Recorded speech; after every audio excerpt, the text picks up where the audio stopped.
Cinemajaw is sponsored by Cards Against Humanity. They asked us not to read an ad. Enjoy the show.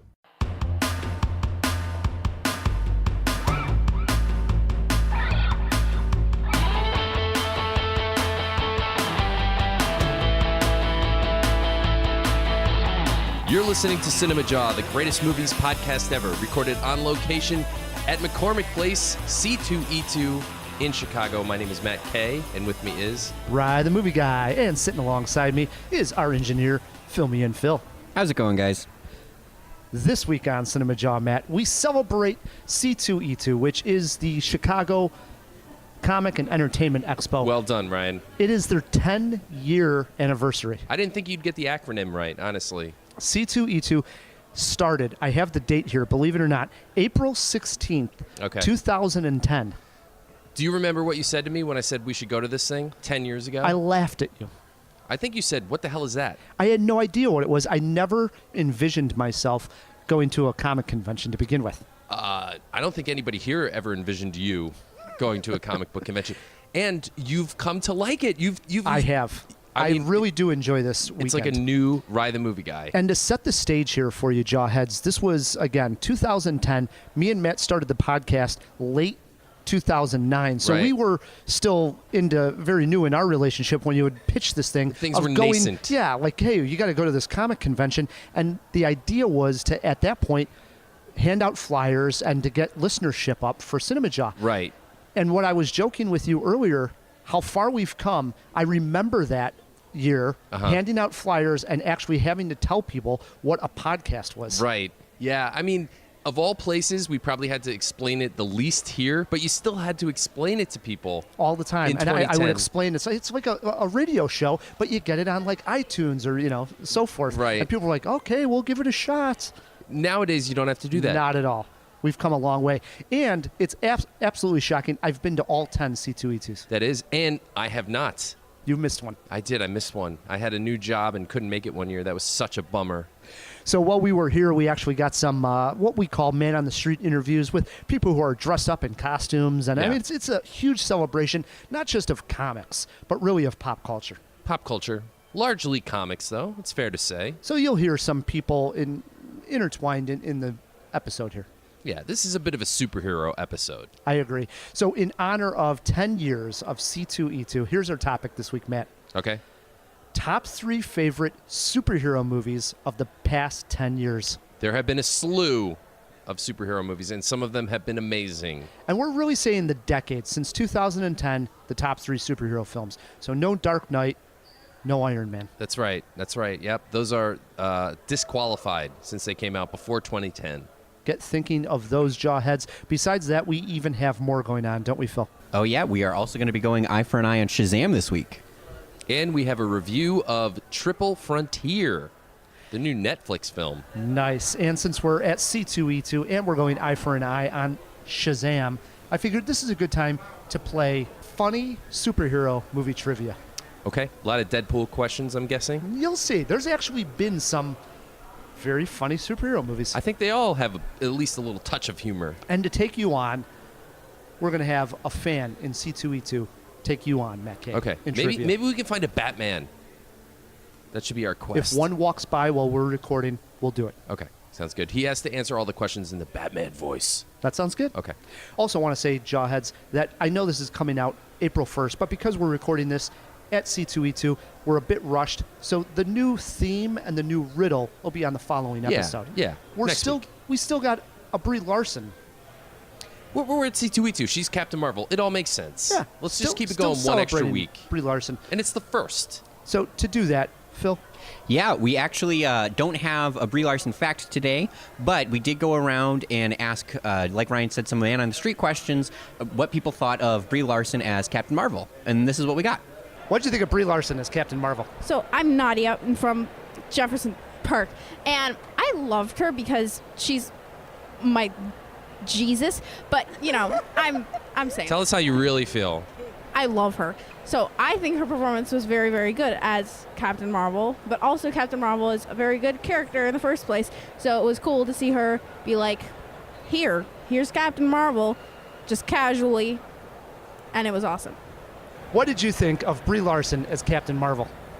I actually really enjoyed her performance. I think the movie, when there's something that I don't like about an actor's performance, I think I kind of direct it towards the writers first before I start judging their skill set. I love Brie in all of her other movies, so I really liked Captain Marvel because of how she performed, but I think some of the writing could have been a little bit different, but that's not the question. But yeah, I really liked her. That's perfect. What did you think of Brie Larson as Captain Marvel? I thought that she was really good at subtle acting. It was a lot of looking into the little subtle actions that she'd put and portraying Captain Marvel, which I really liked. I thought that Captain Marvel really didn't need such a big explosive performance, so she did it really well. Captain Marvel or Wonder Woman? Who did it best? I enjoyed Captain Marvel more, to be honest. Like, I love both, but Captain Marvel has my heart. I'm Jessica Thompson. I'm from Bolingbrook. And then I thought she was perfect. Yeah. Like, the trailer didn't sell how funny she actually is in the movie. So it was really well done. I liked it. Always good to hear from the fans. These people are so interesting. I just like approaching them and say, hey, can we talk to you for a second? It's fun to do. It is. And they always like to give, they get worried about they're going to answer the question correctly. Yeah, it's kind of cute. It is. It's All fun. right. That brings us to Eye for an Eye. Yeah, this week, eye for an eye, Shazam. We all have a superhero inside of us. It just takes a bit of magic to bring it out. In Billy Batson's case, by shouting out one word, Shazam. This streetwise 14-year-old foster kid can turn into the adult superhero Shazam. The film stars Zachary Levi, and it is directed by David F. Sandberg, who previously directed Annabelle Creation and Lights Out. Rye, we throw it on over to you. I'm going to be honest here. I've already heard from fellow friends, critics. They've Yeah. seen screenings, and they're going bonkers over this. But if I was going to be honest, I had never heard of Shazam. What? I had not. What? Are you And- serious? Honestly. And How is that possible? when I had saw the brief commercial for it that I did, I would have gave it an ignore, so I'm going to stick with that. Okay, wait. First of all, aren't you like 87 years old, right? Shazam came out in the 40s when you were a kid. I don't know. Are you joking about Shazam? No, I have no idea. Dude, really? I mean, he's up there with Superman. In fact, at one point, he actually eclipsed Superman in sales and on. popularity. True Throw story. that in the fish tank. If he ever was popular, see if there's any type of fact of Oh, that. there is a factoid, I Phil. doubt it, Matt. No, don't doubt it. That's a fact. Come on. He was more popular than Superman at one point. And it's a huge pop culture icon. Shazam, dude. It was a cartoon when we were kids in the 80s. He had his own cartoon. Yeah. Had no idea. Honest to God. Wow. Ryan, yeah. So, interested. I love Shazam. Always have loved Shazam. The story of Billy Batson is like every little kid's fantasy to get to turn into an adult. It's like Tom Hanks in Big, only instead of just being big, he's big and he's a superhero. Perfect. Phil? I actually went farther. Last night, Rye the Movie Guy and I were at C2E2, and we were just chit-chatting. Keep it clean here. And this guy, we're talking to strangers at the bar, hanging out. Getting to know people. Whoa. Talking This to guy- strangers. This guy brings up that he had no idea that Shazam was originally named Captain Marvel. True So he story goes on- also. He goes on this tangent, which is... I also told him this as we were leaving Wonder Woman. I was like... No, Captain Marvel. Yes, sorry. That the real Captain Marvel movie is going to be in Shazam. And So what had happened was was doing the research, pulling the eye for an eye fact and all that. And during that, while I was online, went on to like Wikipedia and saw that Shazam was actually called Captain Marvel and saw this whole backstory Right. of it. yeah. But the thing is, when I so seriously, I it's like talking to a brick wall sometimes. I tell him this as we're leaving the theater, and he goes, yeah. Then last night, I've been talking to this brick wall for 10 All right, years, man. interested or ignore, Phil? Interested. Just always have to use my opportunity to dunk on Rye the Movie Guy. Well done. Tough crowd. 2 interesteds, 1 ignore. But like I say, I'm already hearing some pretty good buzz. Yeah. I'm going to get out to a screening. I'm going to check this one out. Yeah, a little inside baseball. when the studios really push it out to the critics, you know it's going to be an interesting movie. It is. I mean, that's almost its own backstory. Like me and Matt had talked about this. We were off mic, but we were saying you get press screenings as critics, and when it's really good and they really feel good about it, there's like 3, 4, 5 opportunities to see a movie They want beforehand. all of us to see it. That means they want all of us to see the movie. They know it's good. Right. They're going to get more buzz for their buck. And then on the same flip of the coin, when we don't get a press screening, you more or less know the studio already knows it's garbage. Or they're on the fence about it and they just don't want the reviews to come out early. Yeah. It's funny how that is. It is. It's interesting. Can't wait to see Shazam and get a review out for the Jawheads. Agreed. Speaking of new movies, Matt, there's a new one on Netflix. Indeed there is, right. Netflix is back at it with A-list stars, interesting directors, and high-concept premises. Can Triple Frontier live up to the studio's recent hits, or is it more of an Adam Sandler contract? Ryan and I dove into the stream to find out. There is no ground support. The injuries we sustained, we're walking out with. Make no mistake about it. You guys need to own the fact that we do not have the flag on our shoulders. You cannot go back to your normal life after tonight. In Triple Frontier, Special Forces operatives played by Oscar Isaac, Ben Affleck, and Charlie Hunnam from Sons of Anarchy reunite to plan a heist/hit against an insidious cartel chief. For the first time in their prestigious careers, these unsung heroes undertake this dangerous mission for themselves, not necessarily the greater good. Of course, some poop hits the rotary blades, and it becomes the story of greed, grief, loyalty, and the price of war on the human soul. Director J.C. Shander, who gave us A Most Violent Year, also with Oscar Isaac, and All Is Lost, firmly establishes himself as a master of masculine stoicism. Dialogue is spark and always cold business, unless it's male bonding. This is a very male story, and whether that is for the better or for the worse, I'll leave it up to you. The violence is never what I would call fun, as each man on the mission is forced to come to grips with the damage he is capable of and the reasons he has inflicted it. If there's one weak link here, Ryan, and it's kind of minor, but I would say it's Affleck. I like him in this role. I'm just not sure he liked him in this role. But again, it was pretty minor. Everything else was good, and he was perfectly serviceable. Triple Frontier is a great story that may even become a classic. Not a moment is fluffy or wasted. I say go see it.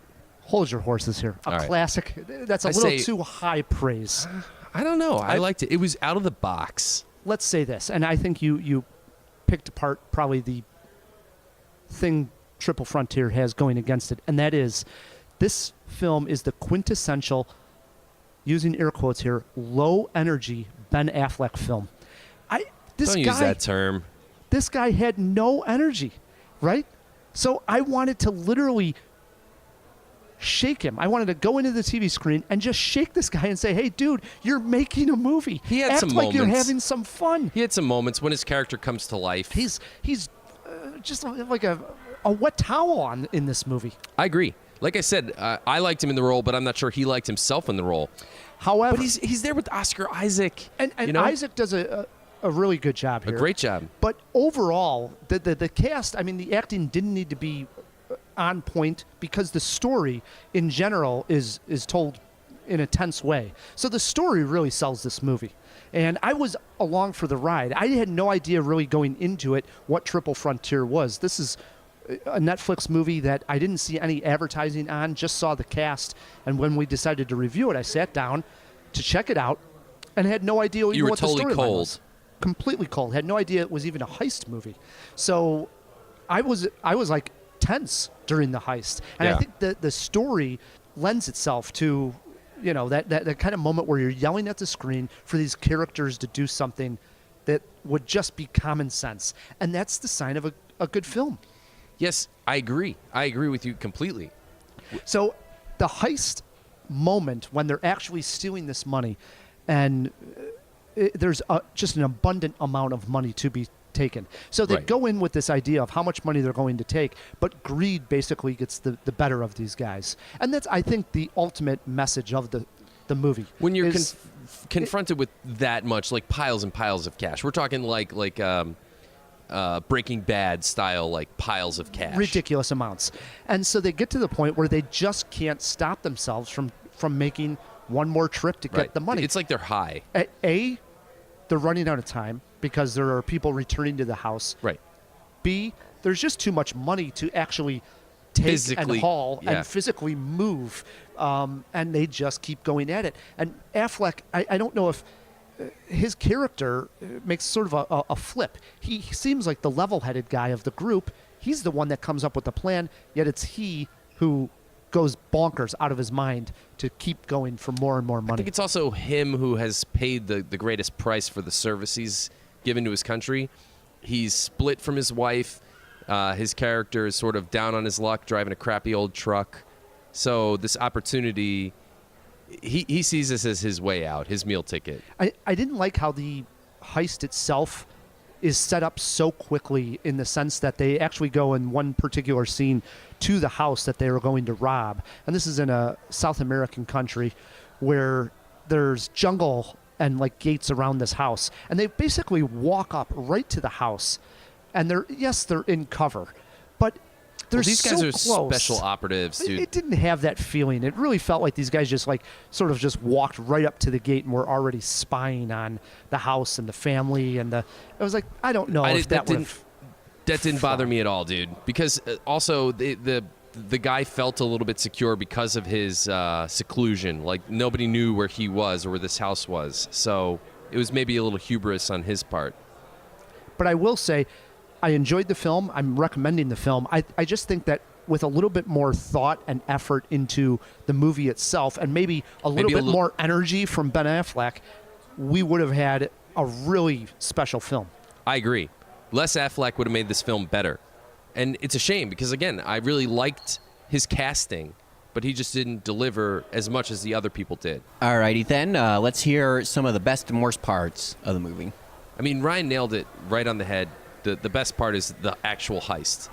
And things start to go south pretty quickly. And this isn't a spoiler. I mean, if things didn't go south, because the heist comes in the first act of the movie. So you know that something more happens after. But what I liked about that was it took a long time for something to go wrong.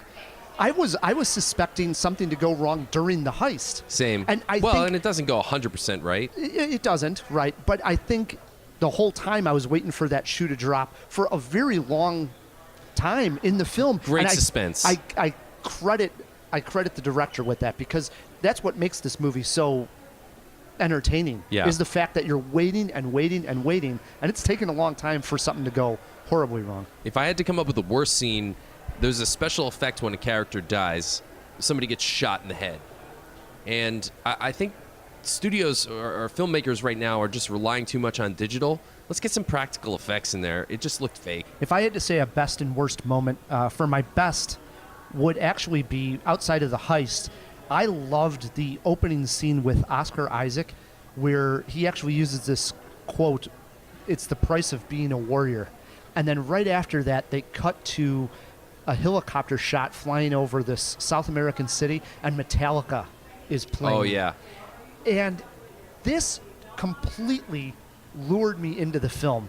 I was like, it was an attention grabber, and I was grabbed. I was like, wow, let's go, let's do this. You were talking about this being sort of a masculine type movie. It is. And I think that music and that scene sets the tone for exactly what we're going to see. This is a bam, in your face kind of movie.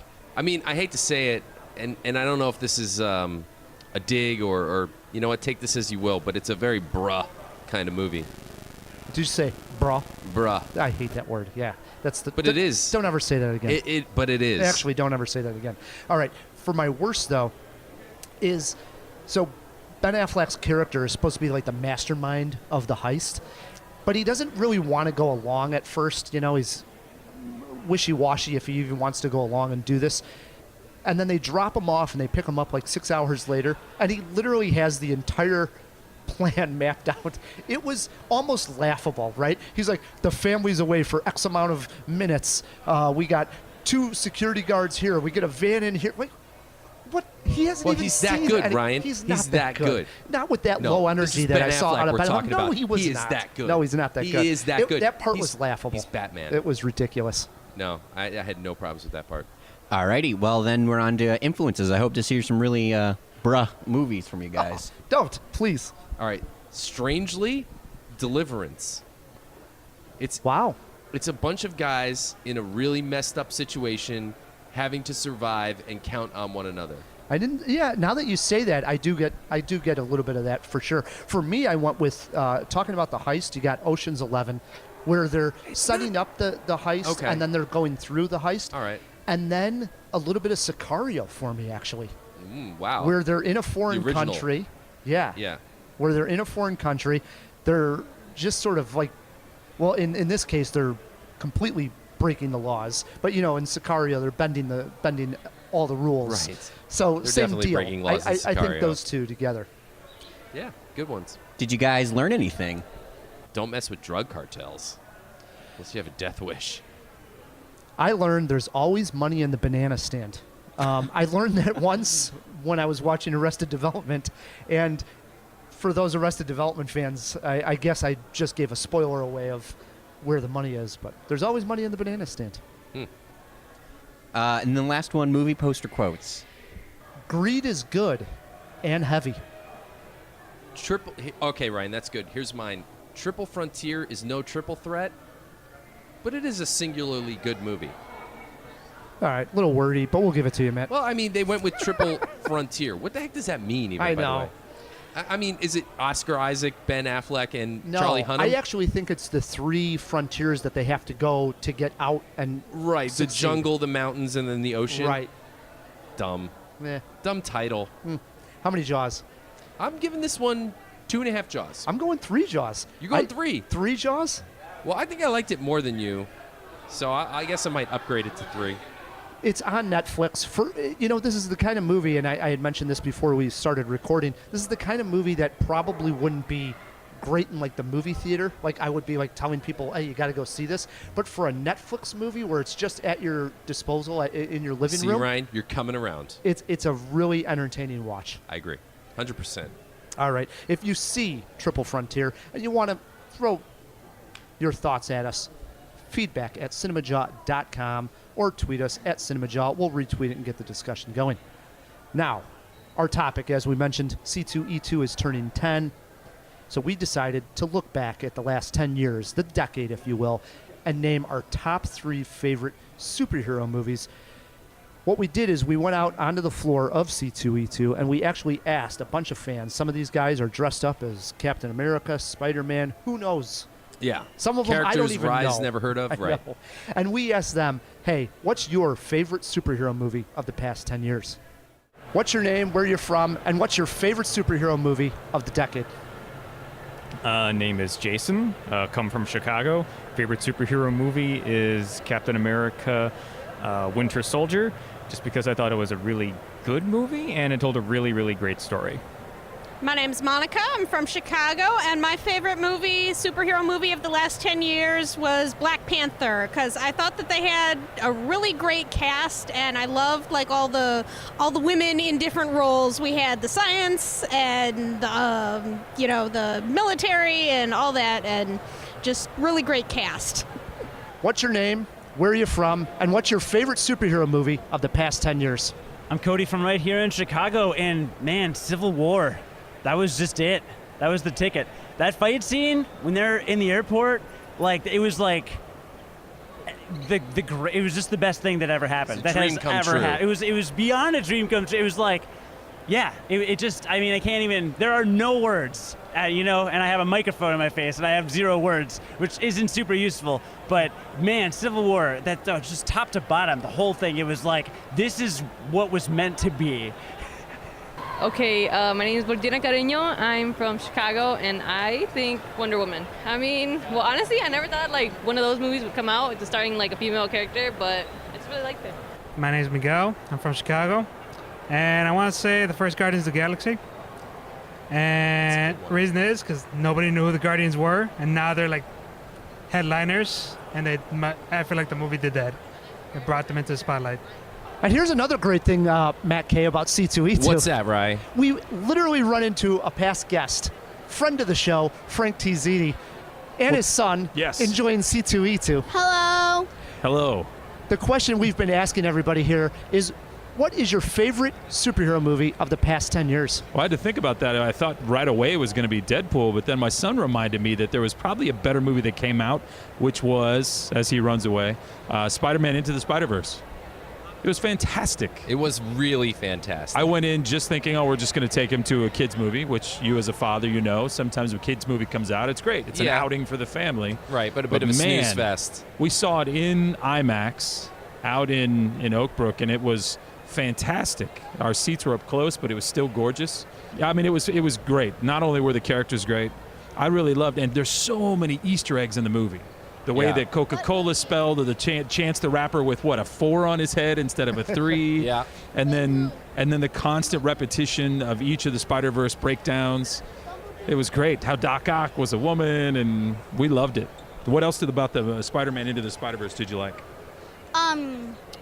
That Miles Morales is able to turn invisible and other Spider-Mans aren't. It really gave him an advantage, but he couldn't, control it, and then he does. And yeah, well, the hero's got to have his journey. Yeah. Yeah. Super high highs and super low lows. I thought it was really heady for a movie like that, and I just thought it was truly great. It's completely watchable over and over and over again. And then the twist with spoiler alert, but the Prowler, great. It was awesome. It was awesome. All right, there's a lot of great ones mentioned there. And I think maybe somebody mentioned my number 3. I'm going with Deadpool at number 3. It was crazy, irreverent. We hadn't seen anything like it. It was R-rated, so groundbreaking in that. Shattered the mold in so many ways, and really, really hilarious. I can't vouch for the sequel. It's okay, but the first Deadpool is a classic entry into the superhero genre. I remember thinking that Ryan Reynolds as Deadpool wasn't going to fly. Work for you? But wow, was I wrong. The opening moments of Deadpool, Right, I the knew credits. I was going to like the movie because the credits were just so funny. Yeah, they're ridiculous. And the movie doesn't stop from there. And the other thing is, it's one thing to be funny, but also tell a good story while you're being funny, so that there's actually some drama involved there. And there's just enough to carry it all the way across the line. I'm with you. Deadpool, damn good. Didn't make my top 3, but worthy. All right, what do you got at number 3? My number 3 came out 2017. We gave it glowing reviews here on Cinemajaw. From the DC world, Patty Jenkins' Wonder Woman. Right. I mean, I think a lot of people could even argue that this could be a number 1. I don't disagree with that. It's clearly one of the best movies when we're talking superheroes, of the past 10 years. And the backstory when they're on the island, I don't know you probably know all the I'm less familiar stories. with DC. Okay, I'm putting you on the spot. Yeah. What is it, Phil? It's Amazonia? not Amazonia. No, Phil it's says not. it's Amazonia. He's not on mic. Throw it in the fish tank just to double check, okay? But those island scenes and the lead up, all the way up, probably the first 2/3 of the movie, I would say is four-jaw territory. The thing's just perfect. I've said this before. The last third of the movie, where the big climactic scene with the battle, too much CGI used, trouble at the end of the movie. But the big time. beginning, wow, what a The boss flick. battle is crap. I mean, let's just call it what it is. But everything up to, I agree. And what the movie means and what she stands for and how it advances, like, not only, like, women in film, but, like, women in roles of power. I think it's very important. It's a landmark movie, for sure. And, man, who didn't fall in love with Gal Gadot in that movie? She's just amazing. All right, that swings it around to me. And number 2, not totally dissimilar from your pick, Ryan. For many of the same reasons, I am going with Black Panther. One of the best things about superheroes, which you know nothing about because I've had to force them down your throat for a decade now, is that at their best, they really have a lot to say about society. They make a social statement. And I don't think any movie has done that better than Black Panther. It really moved the needle as far as inclusion and, had a lot to say about race and power and just a fantastically beautiful movie with those costumes and the sets and everything. Plus, great superhero action to boot. Also, one of the best villains in the entire MCU. You know, when I rewatched this movie right before the Oscars, I was blown away also by the music in the film. Really? I got to re-listen. It's really a just interesting score I loved, and the costumes. And I don't know if you're aware that Black Panther won, obviously won a couple of Oscars in such departments. Right. And those were the first ones for Marvel. So of all these movies, finally Black Panther broke through and won some of the technical awards.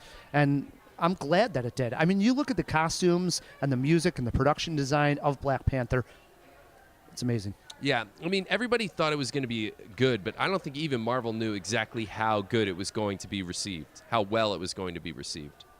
Swings it over to my number 2, and I finally have a Marvel movie that I could really get behind here. Okay. 2014, and I think why it made my list is I remember seeing the trailer for Guardians of the Galaxy, not knowing any of the characters, and seeing this talking raccoon and this tree and this just bizarre green girl, and thinking, oh my God, it looks ridiculous. What is Matt talking about being excited for this stupid movie? And all right, I got to go see it for Cinemajaw. I sit down and have an absolute blast with it, right? Unbelievable. It's an adventure film, almost Indiana Jones-esque in a way. Indiana Jones-esque. In space. It has fun. It's aware of itself. The acting, I think Chris Pratt was just becoming Chris Pratt, the movie star, and that's always fun to see. But I also liked how the entire story and explanation of everything that was going on happened inside this adventure. It wasn't one of those where, hey, now we're going to give you 5 minutes of a character explaining everything to another character, which happens a lot of times in these kind of movies. But instead, it just flowed perfectly. The script was on point. I loved Guardians of the Galaxy. I loved it too, man. It was a left field movie for sure. Like you said, that catapulted heroes like Groot and Rocket Raccoon, who nobody ever really heard of outside of C2E2, into the limelight. Now they're household names. Changed the world in its own small way. So this is your number 1 movie of the decade, superhero movies. I'm trying to guess what it is. It's got to be Marvel. Am I right? It is. It's Marvel. And maybe this is just because it's still really fresh in my mind.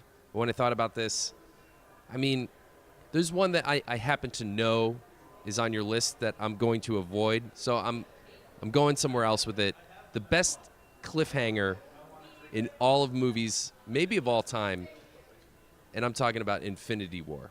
Wow. Avengers Infinity War. What? Yeah. I thought you were going to go Captain America Civil War. No, Civil War was great. Oh, my God. I'm actually stunned. Are you? Yeah. You see my jaw? It's wide open. Dude, no. I think that the humor was still there, but the stakes were so high. This and to would make see my all these, top 20. Hey, spoiler alert. All the heroes died. To see that scene. They didn't die. Let's be serious. When Thanos snaps and he wins, the greatest villain story arc in the entire Marvel, cinematic universe, all those films, actually has a great villain beginning to end. And it's the best cliffhanger. We've been talking about this movie ever since it came out. We're still talking about it. I'm not that excited for Endgame. I told you this. Everybody else in this building is. Oh, I'm sure. Yeah, everybody's going absolutely crazy. But I thought it was a weak point because they made such a point of saying we're not going to take the easy way out. This is going to be, a hard movie. And then the snap of the fingers. Nobody listening to this podcast or anyone in this building thinks that all those characters are dead. We know, Matt. And that's weak. Well, we also know, as adult movie-going people, that some contracts are up. So we're going to have to say goodbye to some of these characters. I mean, I'm thinking that, Iron Man, Captain America, they're going to perish in Endgame. So all the more reason why I really thought Infinity War had some real gravitas. Wow. I loved it. I can't vouch for that. Like I say, I doubt it would make my top 20. Civil War was good. Winter Soldier was good. Those are a couple honorables. What do you got? Honorable My wise. number 1. Oh. Okay. My bad. Yes. Jumping my the number gun. 1 completely shocked me on that I would even like the movie or the character because I was not invested in this character or his movies all that much. I'm speaking of the 2017 film Logan. Yeah. And the backstory here is that this film came out in around March. It was around my birthday. I had a day off, and I didn't have anything going on in the early part of the day. And I remember thinking, like, maybe I'll squeeze in that Logan movie. Honest to God, man, I have never seen a Wolverine movie, standalone Wolverine, up until Logan. I know I haven't seen all the X-Men movie. I've seen some of these newer ones, but I haven't seen all the X-Men movies.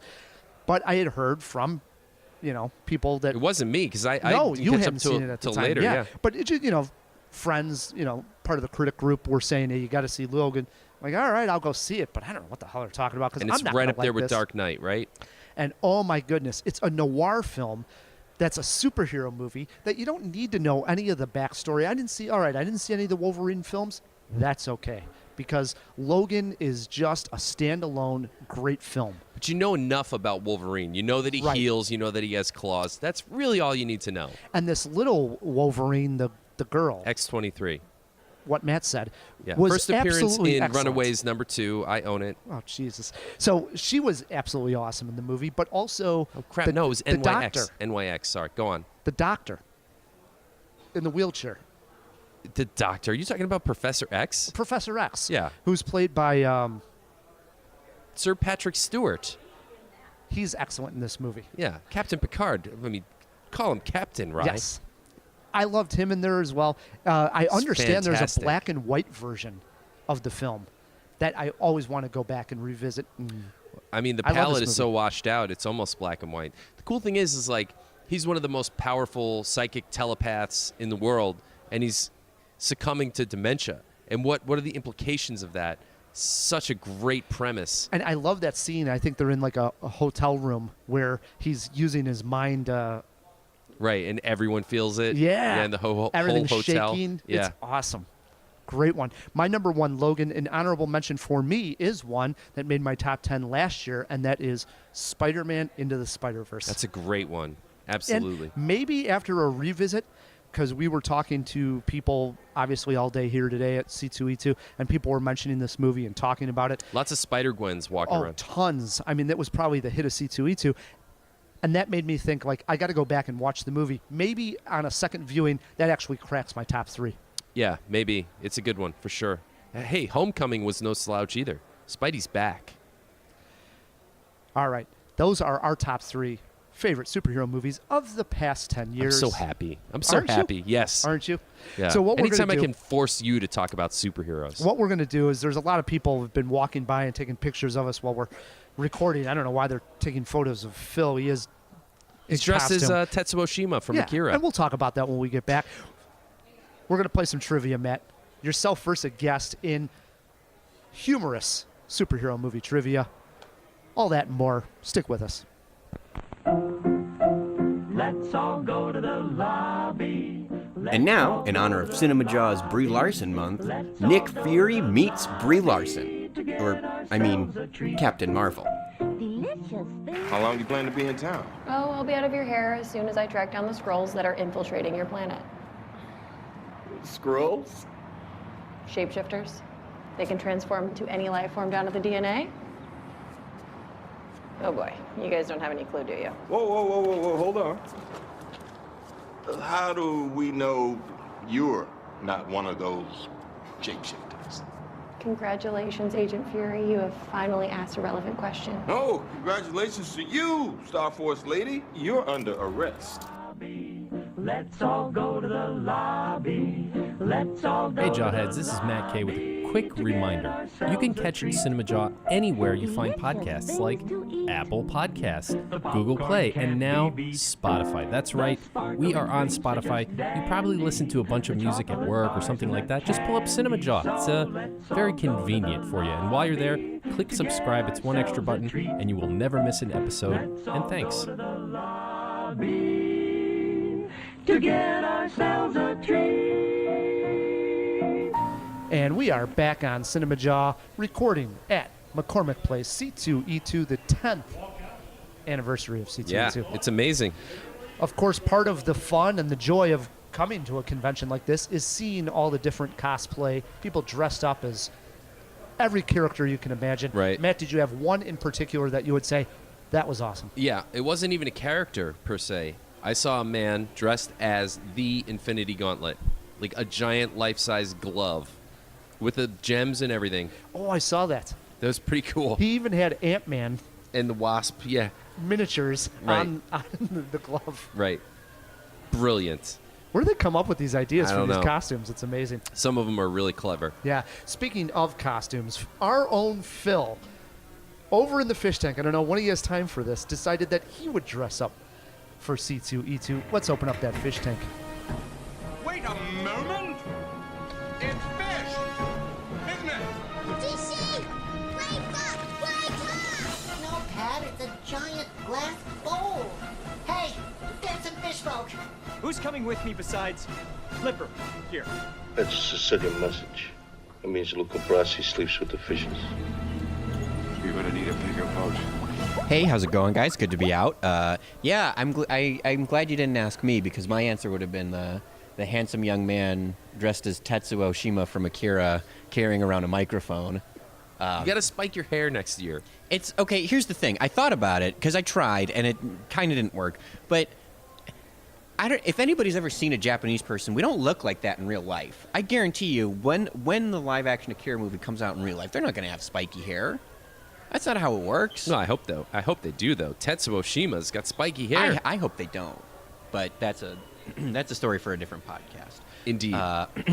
That being said, let's get right on into the questions. The first one, was Shazam more popular than Superman?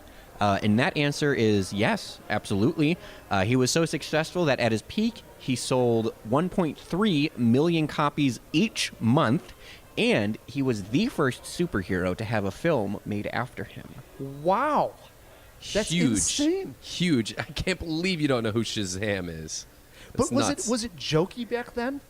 No, it was. In fact, it was more serious back then. Wow. About that as is campy so as all interesting. comic books were back then. I mean, we could look back on them Right. and laugh, but they were Not great at as the a kid. time. Yeah. Yeah, at the time Interesting. it was like, normal fare. Wow. Then the second one, where is Wonder Woman from? I was very wrong. It seems to me it makes sense that It's a very difficult Amazons word would be to from pronounce. Amazonia. Yeah. But it's Themyscira. Yeah. I don't know What who he they- said. I don't know who came up with that name. Why aren't they Themyscirans? Who knows? Because they're Amazons. Don't overthink it, Phil. I'm not overthinking Why does it. she That have takes a second of thought. bulletproof bracelet when they don't have guns on that island? Because they can break Mhm. through arrows and stuff. But see, that's overthinking it. Like a straightforward point of like, it doesn't matter what you call me. I'm from America. I'm an American. That's like a no-brainer. All right. Okay. Point taken. Was that everything in the That's all we got. fish tank? All right, jump back in there. I will. All right, Matt, it does bring us to trivia, and Yeah. lo and behold, we did pull somebody. We wanted somebody dressed up. Yeah. To come by, have some fun. A the colorful spirit, character. Yeah. The spirit of C2E2. And who did we find? Skeletor. Freaking Me, Skeletor. yes. Welcome to Cinemajaw, Skeletor. Welcome to you, sir. Welcome to C2E2 in Chicago. So one question, Skeletor. What's what that? possessed you to dress as Skeletor this C2E2? What do you mean possessed me? I'm Skeletor for crying out loud. Sometimes I come to Chicago, especially C2E2, because I hear there's a lot of nerds here, and they have a lot of energy. They're passionate about things. So what better way to harness my evil plans than to tap into that resource? Well, I was Perhaps always- you and your podcast can help. Yeah, I hope so. We were always rooting for you back in the 80s, man, that you would catch He-Man and Prince Adam and get the power sword and Well, all I that. appreciate that. Thank you. You will die last. What's the staff that you have here? Oh, this is my Havoc staff. His name is Bill. He raises havoc. Yeah, that's what a Havoc staff does, Ryan. For the Jawheads listening to this, we took a picture of Matt and Skeletor that'll be on the episode. You got to see it. It's fantastic. Absolutely. Great cosplay. Beautiful. Thank you. So, Skeletor, You did a great job at your cosplay. Oh, thank you. Thank you. Yeah, it is nice, Matt. Oh, thanks, man. Best Matt I've ever seen. I really went for it this year. Skeletor, we went eye for an eye on Shazam, and because of that, trivia this week, we're playing funny superhero movie trivia, and it works like this. You're our guest, Skeletor, so you get to choose if you want to go first or let Matt go first. And there are steals if you get hung up on any question. You can steal it. Exactly. Right. Oh, that's what stealing means. Right. No clues. No clues No this week. clues. Skeletor Who is needs probably clues? good at steals. Exactly. Well, I do my best, but you are human, so I'll let you go first. Okay, fair. Question 1 over to Matt K. Matt, Aaron Taylor Johnson, Chloe Grace Moretz, and McLovin starred in this very funny superhero film in 2010. Kick-ass. Also a little disturbing. They start off easy. Question 2 over to Skeletor. Hellboy 1 and 2 are known to be very funny films. Who directed those movies? Zack Schneider. Ooh. Incorrect. Son of a. He gets me every time. That's Snyder. He'll get his one day. Oh, man. Now I'm having a brain fart. Who directed the first Not so Hellboy? easy, is it?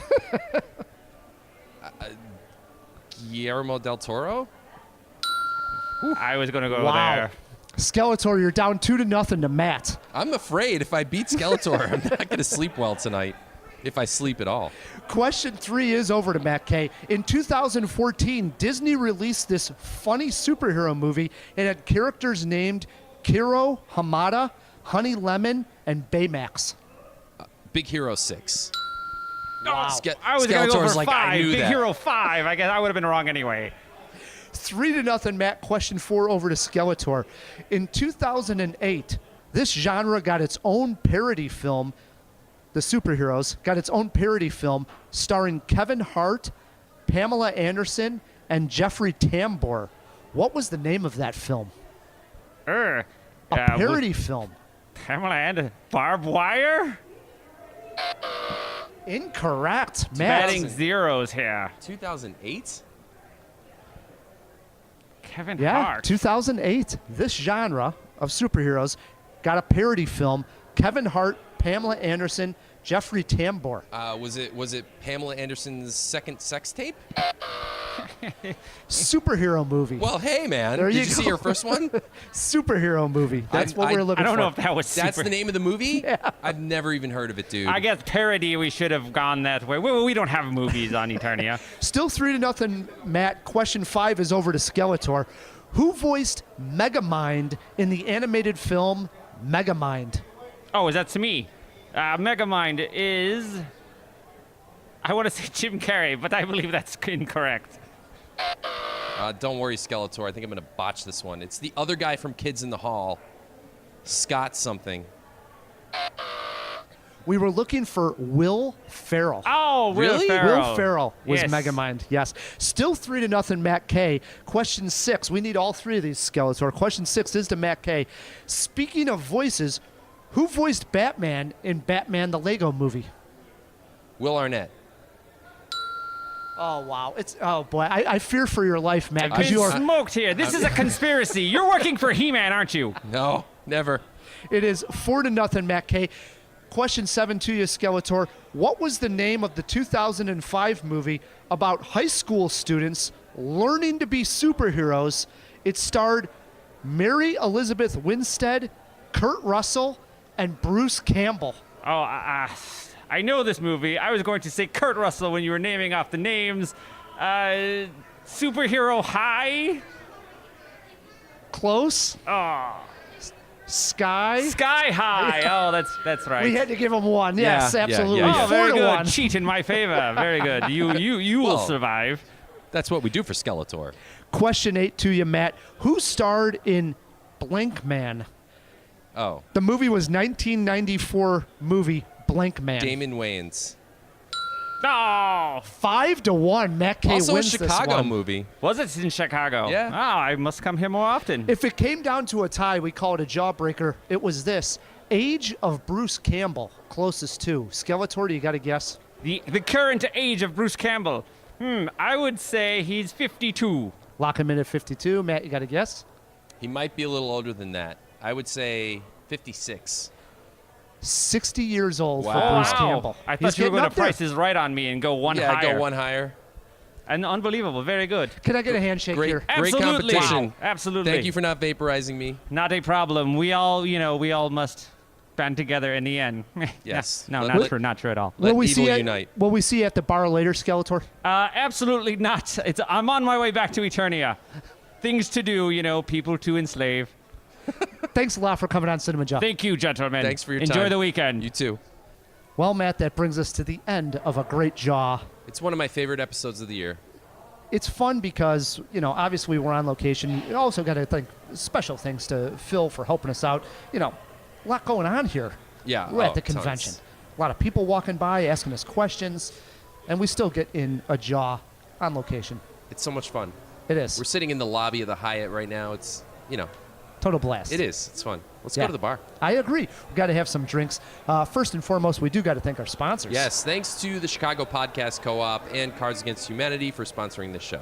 Also want to thank Skeletor for his time on taking Matt K on in trivia. Dude, never thought I'd get to take Skeletor on in trivia. Seriously, Jawheads, look at the post for this one. It'll be Matt K and Skeletor. It's yeah, awesome. he looked great, dude. That was awesome. He did. As I mentioned, special thanks to Phil for helping us out on this very special C2E2 episode.